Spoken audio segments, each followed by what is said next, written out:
Dr. Jorgensen, thank you for allowing us to share the stage with Dr. Stephen Greenberg, tonight's keynote speaker. My name is Sam Segal, and I'm an associate professor of music education in the BYU School of Music and one of the directors of the new BYU New Horizons Orchestra. The name New Horizons originates from the first senior adult band organized in 1991 by Dr. Roy Ernst of the Eastman School of Music in Rochester, New York. Dr. Ernst had a vision to create model programs emphasizing entry and re-entry points for older adults to participate in a band, orchestra, or choir. To date, there are nearly 200 New Horizons bands, orchestras, and choirs throughout the United States, Canada, Australia, and Europe. Incidentally, a few New Horizons ensembles give themselves descriptive subtitles such as the Last Chance Band, Not Nearly Dead, and my personal favorite, The Grateful Alive. Participants include musicians who have played an instrument in secondary school or college and have returned to active music making after years, sometimes decades, of musical inactivity. Some participants join a New Horizons ensemble wanting to play an instrument for the first time in their adult lives. Motivations range from wanting to reclaim a musical identity left behind in their youth to being a part of a social group bound together by their love of music. The BYU New Horizons Orchestra was founded in 2002 by Dr. Andrew Debczynski, Emeritus Professor of Music Education here at BYU. There are no auditions. Members come and go as they please, often taking sabbatical periods to travel, serve missions, or to care for a partner. When members return after a few days or a few years, they are met by a supportive musical support group that enjoys making music together. The creative energy that is evident during each rehearsal may be fulfilling Gene Cohen's idea that the arts may provide some of the best opportunities to experience a new sense of control and mastery as older adults. Currently, the BYU New Horizons Orchestra has approximately 40 members who rehearse 2 mornings a week during the fall and winter semester and once a week during the spring semester. The orchestra also serves as a music teacher preparation and research laboratory for the BYU School of Music. Tonight's prelude and keynote program features 3 esteemed music educators. Mrs. Allison Smith serves as conductor and co-executive director of the orchestra. Dr. Gordon Childs, Emeritus Professor of Viola at the University of Wyoming, conducts and arranges many of the orchestra's concert pieces, and Mrs. Deanne Helquist, former Director of Orchestras at Maple Mountain High School and Mapleton Junior High School. We will be performing 3 numbers for you this evening: the Barcarolle by Jacques Offenbach, Danny Boy, a traditional Irish tune, and the finale for Symphony No. 2 by Peter Ilyich Tchaikovsky, arranged by Sandra Dachau. Ladies and gentlemen, please give a warm round of applause for the BYU New Horizons Orchestra.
Thank you to that wonderful orchestra for your preparation and contribution to the opening session of this conference. It's wonderful.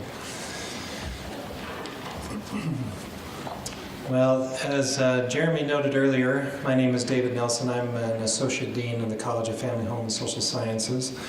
And I've been asked to just share a few words from the deans who oversee the colleges that are connected to the Gerontology minor. The Gerontology minor at BYU is a joint venture of the College of Family, Home, and Social Science, the College of Life Sciences, and the College of Nursing. And we are pleased to have in attendance Dean Patricia Rayvert of Nursing and Associate Deans Michael Barnes and Laura Bridgewater of Life Sciences. The Gerontology minor, as we see it, is a wise student investment, given that roughly 10,000 baby boomers are now retiring daily in the United States. And throughout the world, students in many majors, such as business, the health professions, the social sciences, law, they would all be well served to better understand the population that they will increasingly be dealing with. They would be more competitive as job candidates and better prepared to serve as professionals. So we are grateful to all the generous donors who have helped make the funds available to fund the priorities of this particular program, especially the faculty research and the student scholarships. There's a much good that is going on in the Gerontology program, and we're grateful for the faculty who have invested in it and for the leadership of Dr. Jeremy Jorgensen and all those who assist him. So we, the deans of the various colleges associated with this Gerontology minor, want to warmly welcome Dr. Stephen Greenberg, who will be our keynote speaker. Thank you.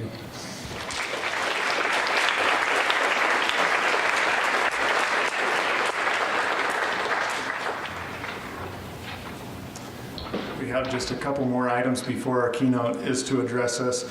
It is my honor at this time to present a Distinguished Service in Gerontology Award. This award is being presented to Dr. Ronald L. Hager. Before inviting Ron to the stand, let me share a few words about him. Some of these are in the program. Dr. Ron Hager is an associate professor in the Department of Exercise Sciences at Brigham Young University. His research and teaching interests include lifestyle and chronic disease prevention, functional fitness and chronic pain, and sports skill instruction for lifetime physical activity. Dr. Hager is active in mentoring student research and regularly presents and publishes the findings with his undergraduate and graduate students. He is a member of the American College of Sports Medicine.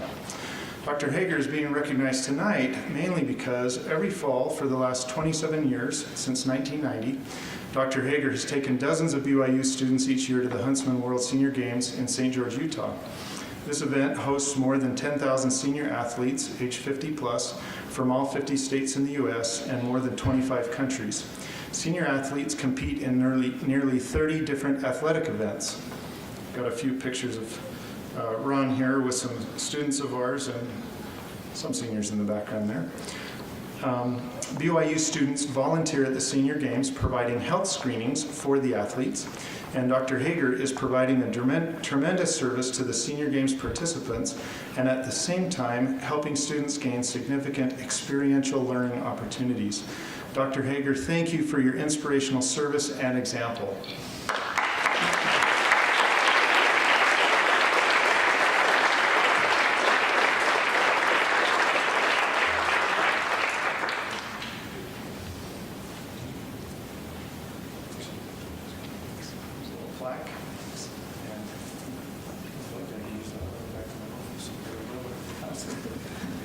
Thank you, Ron. Congratulations again, Ron.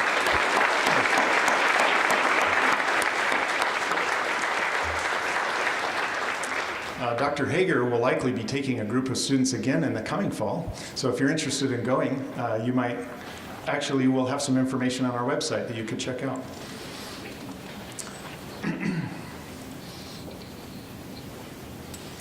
One last area of growth, the growth of a tree can be measured by the size of yearly rings. We have seen the BYU Gerontology program grow substantially during the past year, much like a tree would grow during a year with lots of rain. Let me share some evidence of this growth. As of this year, we hit over 350 graduates. And more exciting to me is that we have currently 225 students seeking a minor or certificate in gerontology from various different programs. We also have over 50 faculty members who are affiliates of the program who are mentoring students and teaching classes related to the minor, who, if you're not already connected with them, you might get to know. We have, of course, the minor program. We've got the Huntsman World Senior Games activity. This past year, close to 70 students went down and provided health screenings. We have scholarship and service awards. The scholarship award applications are coming up due here in a few weeks, and so I encourage you to check that out on our website if you're interested. And then we have some poster awards at the Mary Lou Fulton Undergraduate Research Conference. We have a newly developed website. If you haven't been there recently, I would encourage you to check it out. A lot of great information there. And last, I'd like to mention we are forming a BYU Gerontology Student Club. And Evan Starr, the inaugural president, will share a few words about this club. Evan.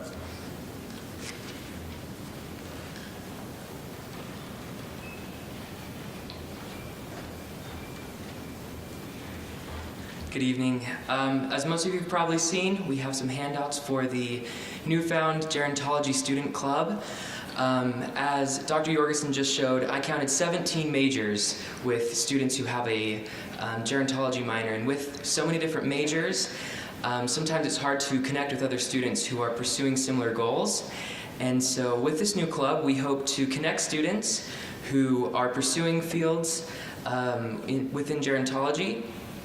And also, most of these students are looking to go to graduate school after, and so we are hoping to plan opportunities to serve older adults, to help people get those service hours needed, and also connect with the older adults in that population as much as we can.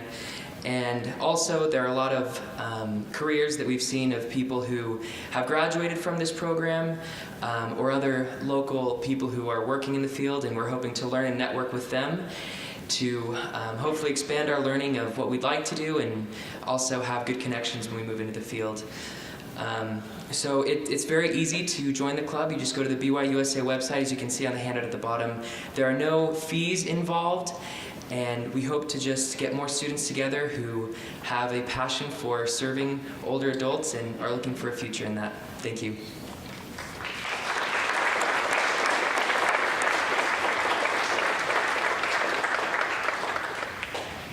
Our keynote address will be given by Dr. Stephen Greenberg, who will present on small vessels, big problems, the role of small vessel brain disease in cognitive aging.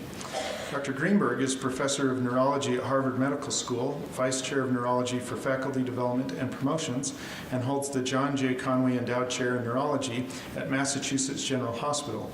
He is recipient of the 2017 American Heart Association William M. Feinberg Award for Excellence in Clinical Stroke and has served in many national and international leadership roles in the fields of stroke and neurology, including principal investigator for the NINDS MARC VCID Biomarkers Consortium Coordinating Center, that is a mouthful, President of the International CAA Association, Chair of the NIH Acute Neurologic Injury and Epilepsy Study Section, Co-Chair of the NINDS Alzheimer's Disease-Related Dementia Summit Subcommittee on Vascular Cognitive Impairment, and Chair of the American Heart Association International Stroke Conference.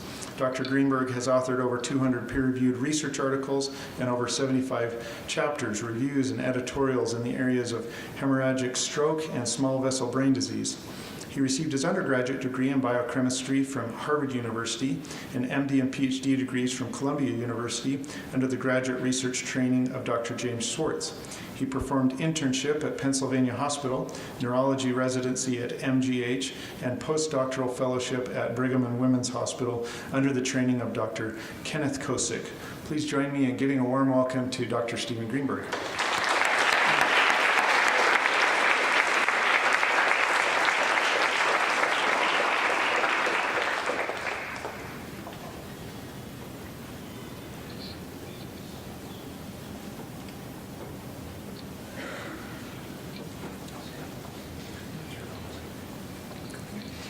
Thanks very much, Dr. Jorgensen, and thanks to everybody for the invitation to be here. I'm always honored when people take their time to listen to the work that we've been doing, the small vessel disease field, and I'm really particularly honored to be here, just having spent the day getting a sense of the thoughtfulness and commitment of the people in the gerontology program. It's really a particular honor to be part of this very, very special event, so thank you for the invitation. I have to thank the people who pay my bills, which is the National Institutes of Health, and also I put up here what's really only a partial list of the people I'm currently working with in this field, and it's really quite a partial list. I've been able to reconnect here briefly with old collaborators like John Wisco and old colleagues like Dr. Judith Warner, and I put this slide up not only to express my gratitude to the people I've worked with, but also to make a teaching point, which is that any kind of patient-based research is truly a team sport. There's no such thing as patient-based research that happens by one person doing something on his or her own. That this is a highly collaborative field, and for people who are entering into potential future careers in patient-based research, I welcome you. We need more of it, and also encourage you to enlarge your networks of friends and colleagues, and this both makes your career more satisfying and also much more productive. It's how things get done. In my talk, I'm going to be covering three areas. So I'll talk with an introduction to this concept of the vascular contributions, cognitive impairment, and dementia, where it comes from, why we think it's an important part of the dementia picture. I'll focus then on the particular small vessel diseases in the brain, and close with some thoughts on both what individuals can do now and what the prospects are for future ways to prevent age-related cognitive impairment related to vascular disease. Well, let's start with the sort of the cold-hearted numbers, and the numbers are pretty daunting in terms of what is really the public health threat of our time, which is the tsunami of dementia. People mention the effect of the baby boom demographic explosion. So dementia represents loss of memory and functional skills with age, and it's on the order of 5.4 million Americans now, already a huge number, and this is certainly not strictly an American problem, obviously, and also not even a problem just of the rich world, also very, very much a problem of the developing world as well, which is, as it conquers other diseases, will have greater shares of dementia. And then this doubling every 20 years, and that's really driven just by the demographics. As we get good at preventing other bad diseases like heart disease and cancer, it's great to live a longer life, but it's no bargain to have that life be one that's highly impaired from memory loss.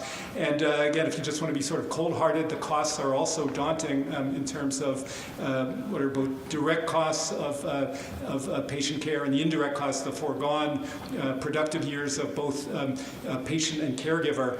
And just to add in the caregiver side of it, also, again, it's no surprise probably to anyone in the audience. I think everyone knows someone who either in their own family who's afflicted with dementia or in a family of a close friend. And caregivers are often themselves in the elderly population, and the amount of time and foregone other opportunities that's involved in care, again, is quite daunting. Well, those are the numbers, and of course, that's only one side of the story. The other's, another side is the emotional impact of the disease. And I put this up. I think anyone can come up with similar stories, again, either personal. This I've taken from a collection of writings from Alzheimer patients and caregiver dementia patient and caregivers. My aunt kept her courage through the feedings, bedwettings, dressing her man like a child. The tears came only when he woke and said, "Lady, when is the time for my bath?" And again, everyone has some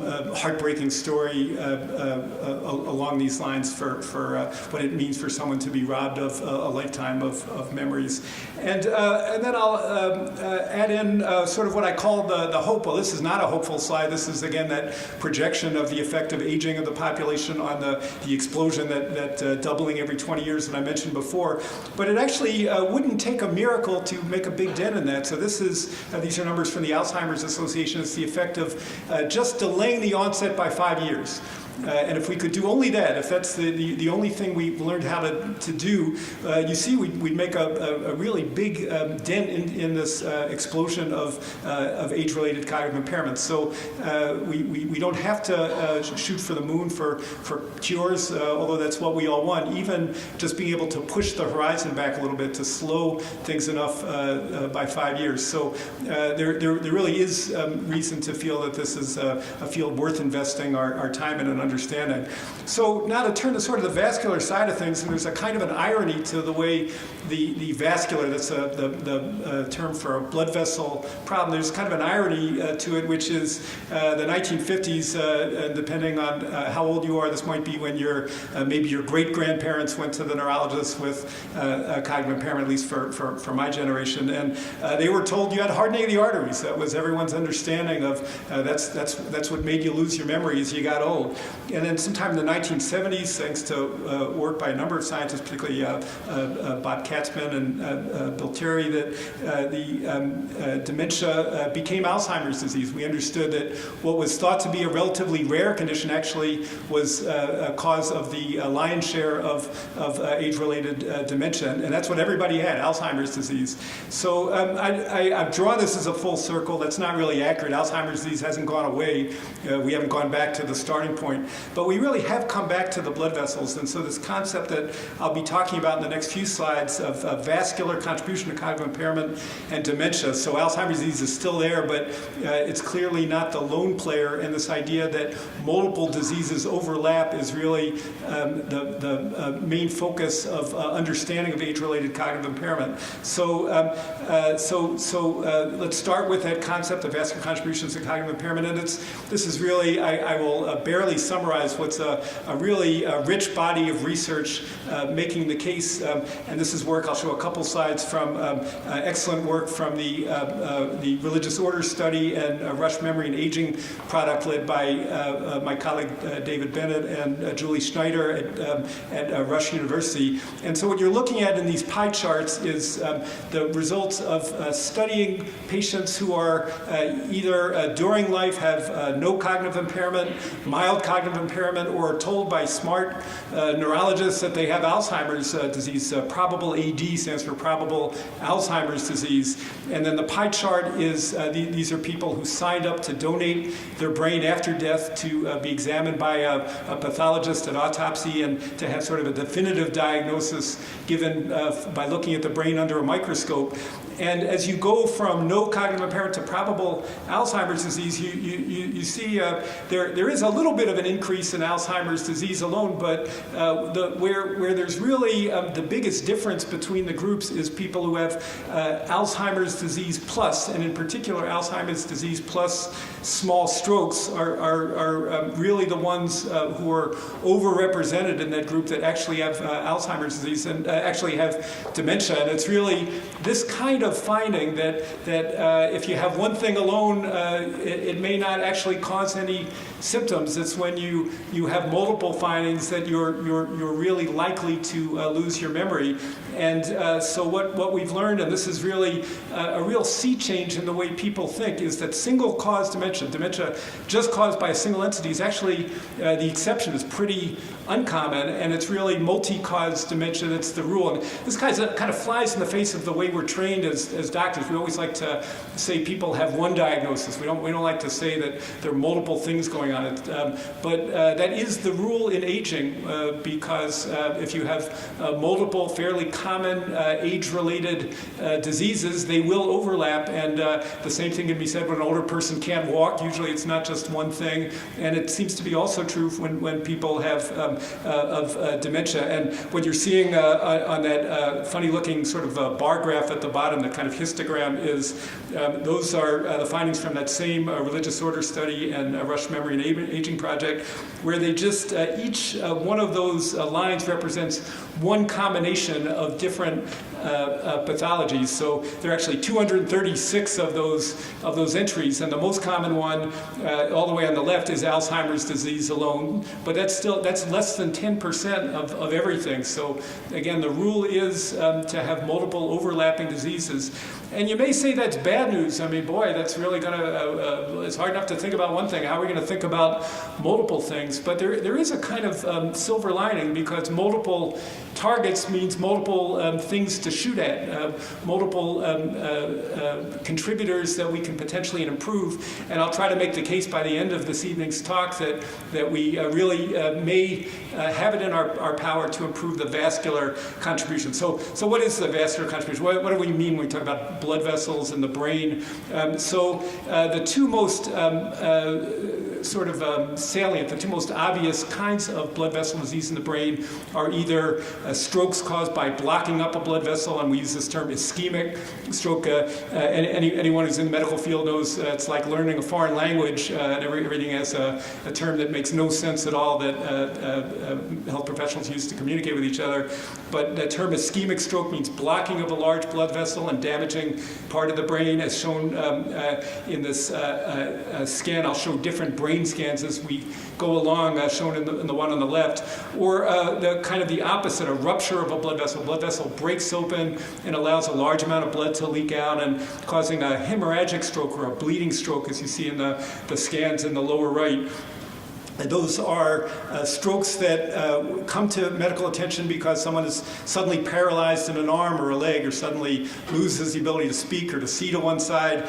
And we sort of at least have an understanding of what that problem is, because those are people who come to us as stroke neurologists. But it's really this third kind, where there's either blockage or damage to a small blood vessel that doesn't come across as sudden paralysis or sudden loss of speech, but represents these small little, they're small enough lesions that I have to put arrows on them to point out where they are, either that bright area representing a small, tiny ischemic stroke, or the little black spots shown in the figure on the right that represent tiny areas of bleeding, micro bleeds. And it's really that kind of, I use the term death by 1,000 cuts that is really the problem that we're talking about. So these are diseases of the small blood vessels. What do we mean by small blood vessels? Well, it's really so much of our bodies is kind of defies belief, and one is this network of about 400 miles estimated of capillaries, of small blood vessels that interconnect. And you need that complicated network, because getting blood to every corner of the brain is really a daunting task. And the brain is, for all of us in the neurosciences field, is a very uncompromising and unforgiving organ. It's only 2% of the body's mass, but uses 20% of the body's oxygen supply. It's enormously demanding for energy, and brain cells begin to die within minutes. That's why we always say minutes count when someone is having a stroke, that any time that oxygen supply is cut off to any corner of the brain, damage begins to happen quickly. And these small silent strokes are extraordinarily common. People even who will have an MRI scan done for some other reason, about 1 in 5 over the age of 80 will have at least one silent stroke you can see, and almost certainly many more that you can't see. And what does it mean? This is from a different population study in the Netherlands, the Rotterdam study, and those two curves show the effect on your chances of getting dementia based on having one of these silent strokes. That SBI stands for silent brain infarct, or a silent stroke. And what you see is in this mathematical way of measuring the likelihood of getting dementia, more than a doubling. That HR is a statistical term, the hazard ratio. That's more than doubled chances just by having one of these silent strokes. So, of course, we don't think that it's necessarily that one that makes you demented, but that one is probably the tip of the iceberg for many more that are very difficult to see. So the sort of the simple conclusion, which is the basis of the title of my talk, is that the vascular contribution really represents small vessels and silent strokes, but causing problems that are really quite big. So let's turn to those small vessel diseases in the next part of my talk. Well, the good news in terms of, there won't be a quiz at the end of tonight's talk, but the good news in terms of taking it in is there are really only 2 common small vessel diseases. There are others that are much less common, but among the age-related changes in the small blood vessels in the brain, there are really only 2. One is termed as, again, each one's a mouthful, arteriolosclerosis, and the other is a cerebral amyloid angiopathy, or CAA. Arteriolosclerosis is probably the most common of all of the small vessel diseases. It represents thickening of the walls of the small vessels with protein deposits. It's present in an advanced form in on the order of 1 out of 3 of elderly brains that come to autopsy. And we have a pretty good idea of what the risk factors are that drive it, and I'll be talking a good amount when I get to the what can you do part of the talk about these risk factors, in particular high blood pressure and diabetes, and aging, of course, is a risk factor for all of these conditions. Amyloid angiopathy is a little newer to the scene, but is now well established. It's been the focus of our research group, and it has an interesting tie into Alzheimer's disease. The amyloid part of amyloid angiopathy is also the trigger of Alzheimer's disease. If it deposits in the brain itself, it appears to be the trigger of Alzheimer's, and if it deposits in the walls of the blood vessels, it's the trigger to amyloid angiopathy. Also quite common as a pathologic finding, meaning that it's present in a fairly advanced form in about 1 out of 3 of elderly brains. And here, other than age, we've not established other risk factors, no treatable risk factors, which of course really puts the pressure on us as a medical community to come up with other ways to slow the progression of this disease. It's now possible during life to make a pretty good distinction between the two, and it reflects the fact that they affect different vascular trees. So as you see in the cartoon on the left, the amyloid angiopathy tends to affect those small blood vessels out near the surface of the brain, whereas the high blood pressure and arteriolosclerosis favors the small blood vessel beds that are deep in the brain, and we can make that out when we look at where either the micro bleeding or micro infarcts happen. That in the upper left you see those little black dots out near the surface of the brain, whereas on the right the black dots are in the deep part of the brain. And this is really quite useful to us as neurologists to be able to make the cut between the 2 small blood vessel diseases and to reach at least a tentative diagnosis in people during life just from MRI imaging. And despite the differences in the way these two small vessel diseases are produced, they really share a lot of features, and it's the ones I've been mentioning so far. So each of them cause tiny areas of damage from loss of blood flows, microinfarcts, those ischemic infarcts as shown again by the small white dot.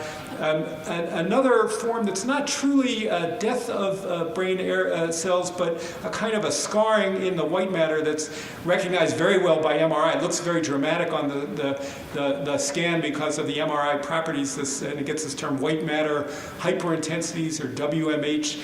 And then each of them also causes microbleeding, the tiny black spots on the brain.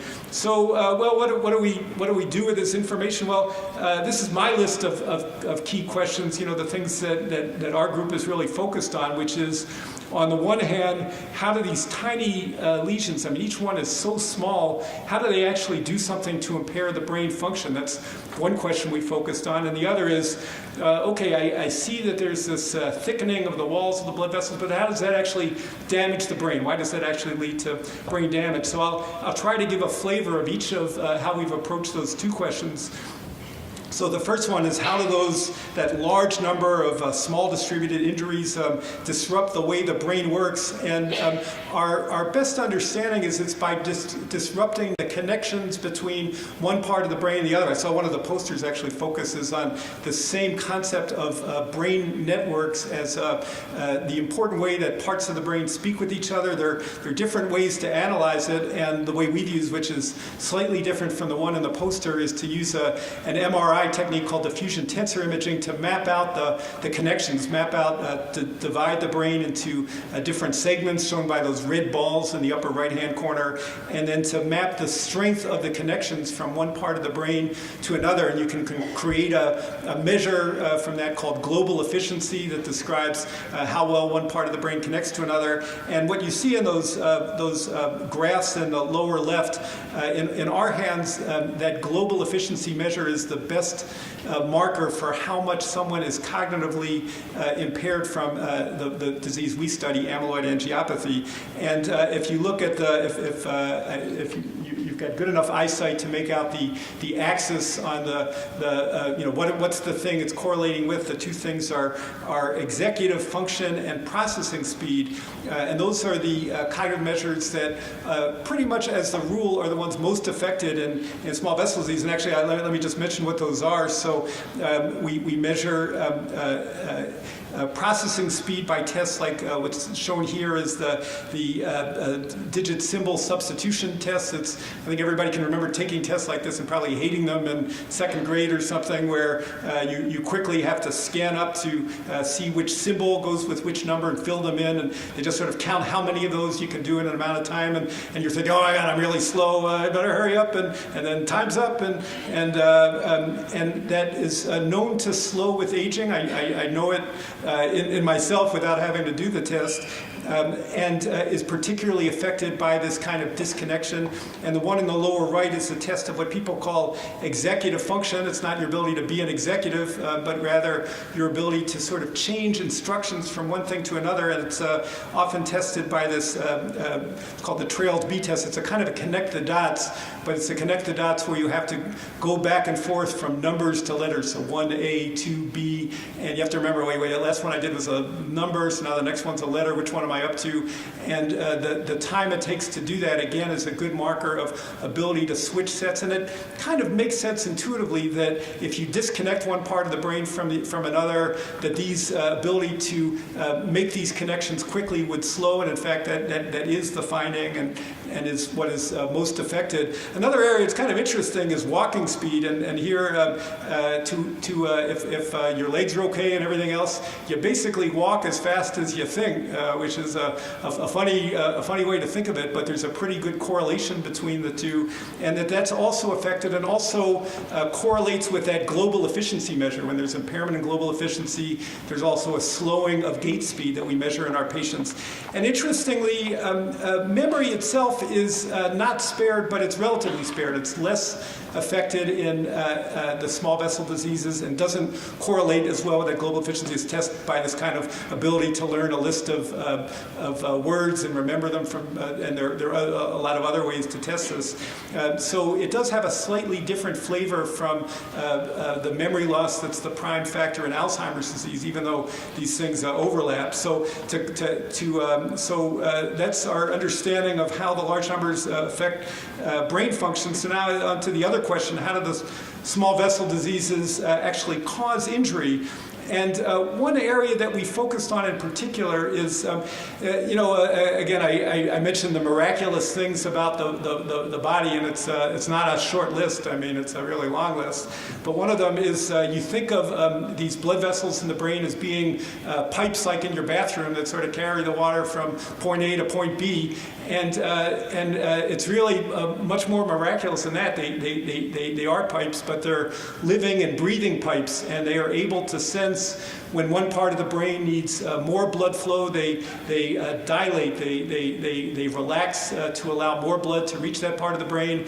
When another part of the brain doesn't really need so much blood flow, they'll constrict so as not to sort of waste the blood supply to where it's not needed and direct it to where it is needed. But what we know about both of these small vessel diseases, I mentioned arteriolosclerosis and amyloid angiopathies, they both kill off the cells that make that living and breathing blood vessel wall. So it raises the question of whether the small vessel diseases impair that vascular reactivity, the ability of blood vessels to react to how much blood supply is needed. And that is something that can be tested, again, using a different kind of MRI scan called functional MRI. So our patients will watch a screen that has a visual stimulus. It's kind of a flashing checkerboard. And then we can measure how much blood is reaching the visual part of the brain during that stimulation. And what we see is really quite an interesting finding. So what you're looking at here, that salmon color is the normal response, our healthy elderly controls who don't have our disease amyloid angiopathy. So when in the gray zone, that's when the flashing checkerboard is going, and that increase that you see is the increased blood supply taking place to the visual parts of the brain. And in blue is the same response, but now in our patients with advanced amyloid angiopathy. And you see there still is a response, it still does go up, but it's both a lower response, a lower amplitude response, and it's also a slower response. It gets the timing a little bit wrong. So we measure something called the time to peak as well as the peak amplitude, and both of them are off. So we have this idea that the reactivity is still there, but is a little bit off, is a little bit mismatched. That fine precision and the amount of the response are both affected. So so to answer the question of mechanism, we think that first that small distributed injuries cause brain disconnection, and that impaired vascular activity is probably not the whole story, but we have good reason to think that it's at least an important part of the story, this kind of mismatch. Well, so it really turns now in the last few slides of my talk to what can we do to prevent age-related cognitive impairment. And I'll start with what's called the Life Simple 7 from the American Heart Association. I was thinking that conducting an orchestra probably ought to be number 8 on the list, except it's not simple, so it probably doesn't belong on the list. But this is the attempts of the American Heart Association, which has played a leading role in both, as is in the name, both in heart disease, but also in is the leading nonprofit organization trying to improve stroke and vascular health. And this is their list. And I think whenever doctors are the same as everybody else, whenever you see a list like this, you start thinking, well, I'm pretty good at that. I'm pretty good. Oh, not so good at that one. But these are meant to be steps in terms of everyday lifestyle that can be taken to improve heart health. And the two to focus on, well, I already mentioned it with regard to that arteriolosclerosis earlier, is managing blood pressure and reducing blood sugars. So in other words, the effects of high blood pressure and of diabetes on the small blood vessels of the brain. And this blood pressure question has sort of been batted back and forth. Is how much blood pressure is too high? Is there such a thing as too low? And there's maybe not a great quote from I think this is the Duchess of Windsor said, you can't be too rich or too thin.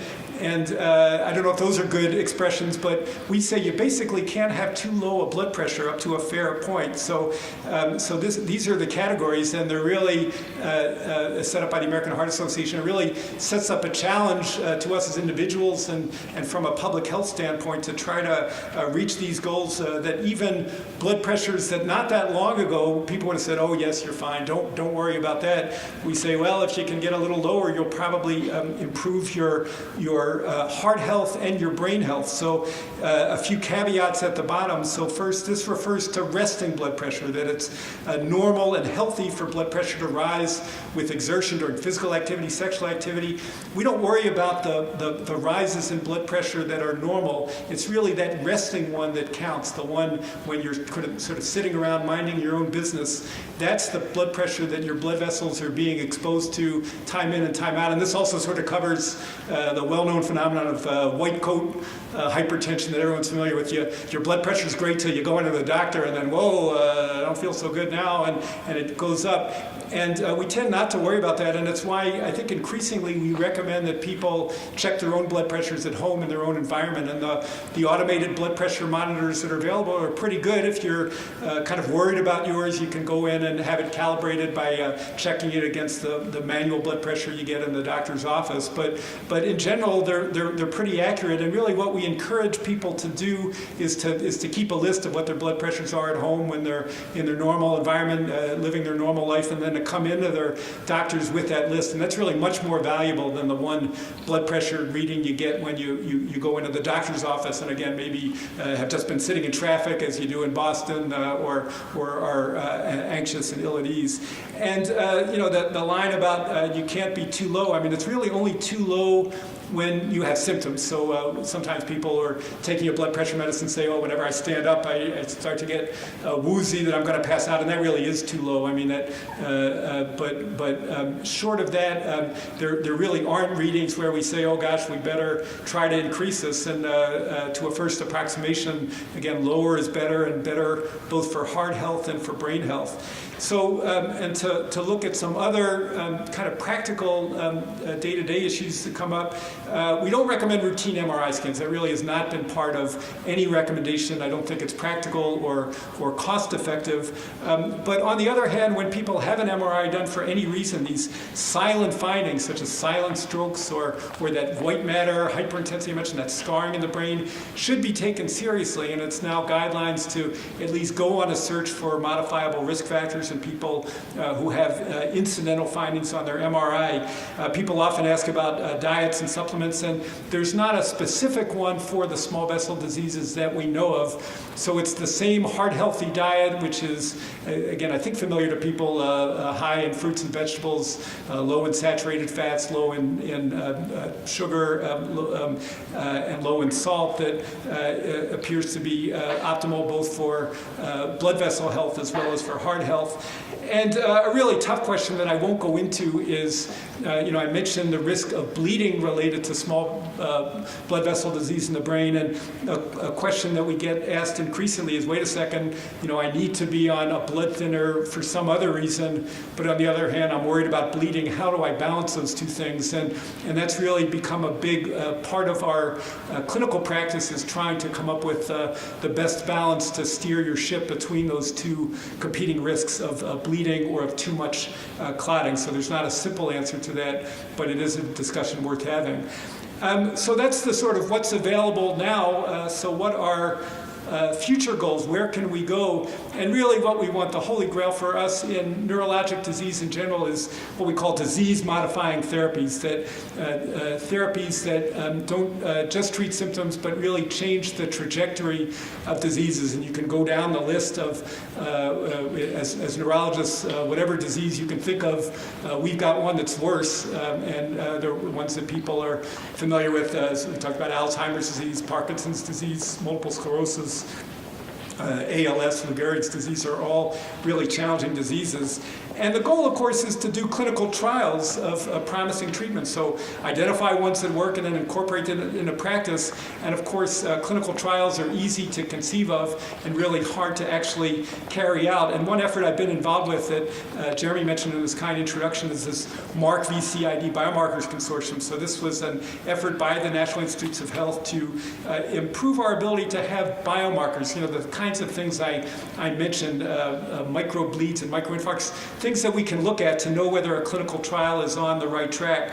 And so this consortium consists of 7 sites. Some of the sites themselves consist of multiple sub-sites with the goal to identify and validate biomarkers so that they're ready to go into clinical trials, so that we can say that we know that these biomarkers are measurable and do what we want and can be used in a trial. The structure of the consortium is to spend 2 years sort of refining the candidates, and then the last 3 years, which we're just now about to enter, to validate the markers across sites. I have a picture from our last meeting as part of the International Stroke meeting in Los Angeles. And this is it's not my money to spend, but I think the goal is that year 6 to 10, in other words, year 6 of a 5-year program should be treatment trials that are based on these biomarkers. So to summarize, what can we do? Well, right now we have things like heart healthy lifestyle, and the foundation is really in place for identifying new disease-modifying treatments. And just to close with what I think is a very hopeful slide, this is work from the Framingham Heart Study showing that, I mentioned that tsunami of dementia that is coming because of aging of the population. But if we ignore that for a second and say, all right, for any given age group, how likely are people to have dementia?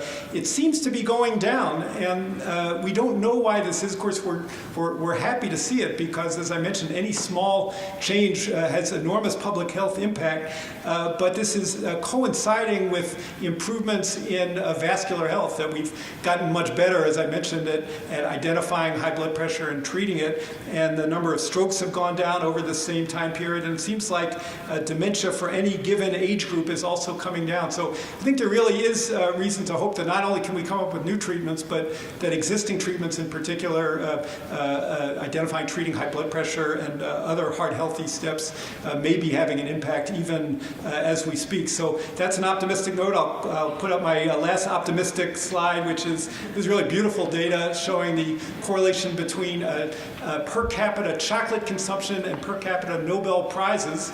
And I think I just say I think the public health implications are quite clear. So anyway, I thank you very much for your time this evening. Thank you.